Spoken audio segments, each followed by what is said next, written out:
Okay.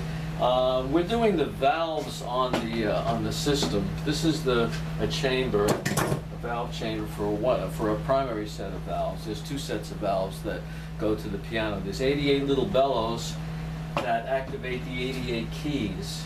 They're going to be recovered with new rubberized cotton. They have to be. I'll show you all that. And there's the bottom bellows and the wind motor and the tracker, and there's all these other bellows. And then there's 176 valves. Everything dries out, you know. They stopped playing in the 50s, really. By 1960, they didn't play anymore. So here's a primary, secondary valve chamber. There's 88 little pouches that activate the 88 key valves here. They inflate. See the way they inflate? They inflate from the wind coming in from the holes on the tracker bar. You'll understand this eventually. I'm just going through one little phase of it, but next time I'll put the whole thing together from beginning to end so you'll understand what I'm doing. These are the valves. With these buttons are adjusted to the pouches, and I'll just take one of them out. This is to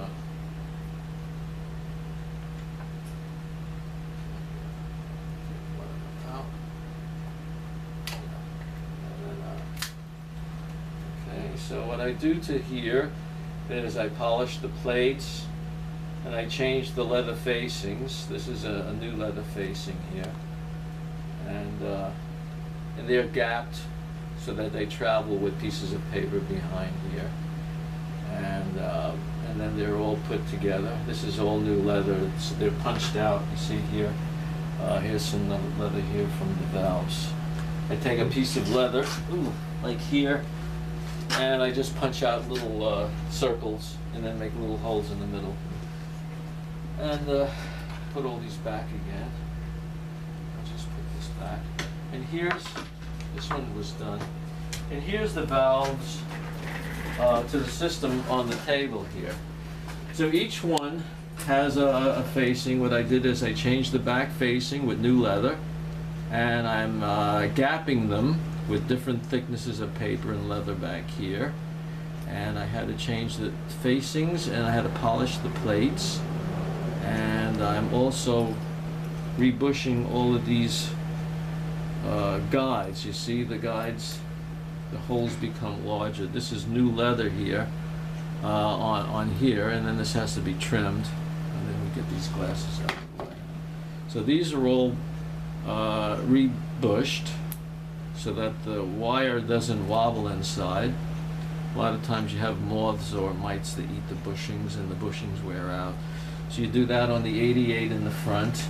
And then over here you have all the valves out of the system. And the ports are shellac filled, and then the ports to the valves are.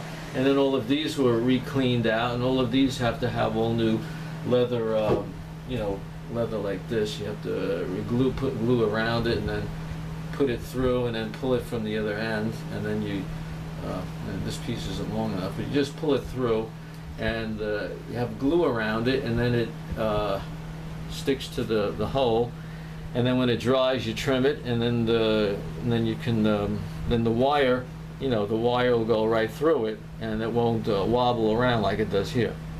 So that's what I do on these secondary valves. There's another set of valves called the primary valves.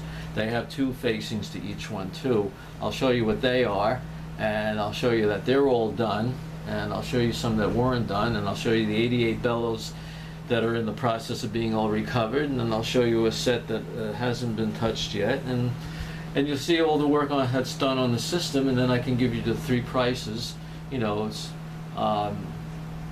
Well, anyway, you can have the hammers. I might just file the hammers and voice them instead of changing them, but I'm changing the strings, of course. And the tuning pins are 2 sizes larger, so now they're as tight as they are on a brand new piano, and they won't. So they'll be. It's tunable like a new piano. With these old pianos, the tuning pins loosen up because the wood shrinks, and then they don't hold the tuning as long. But this one will have the oversized tuning pins, which I'm putting in, and the soundboard has no cracks in it. I'll show you pictures of it. It's perfect. No cracks in the soundboard, no cracks in the bridges. So the wood was well seasoned and it was in a good environment. And it has a really nice sound. The scale, it has a good tuning scale too. And then I'll play the piano too for you. When I'm done with it, I have to regulate the action and go through all the hundreds of action parts. I'll show you what that is. And I sanded the ivories and polished them, compounded them and polished them so they're nice and white. And I resprayed the black keys. And I'm changing all the felt under the keys. And the piano will play like new. And I'll play some classical pieces on it and maybe some Billy Joel, so you can hear how it plays. And then I'll let you see it, and then I'll get a sample of what color you want it done in, and then I'll refinish the piano in the color that you'd like to have it done in. Okay?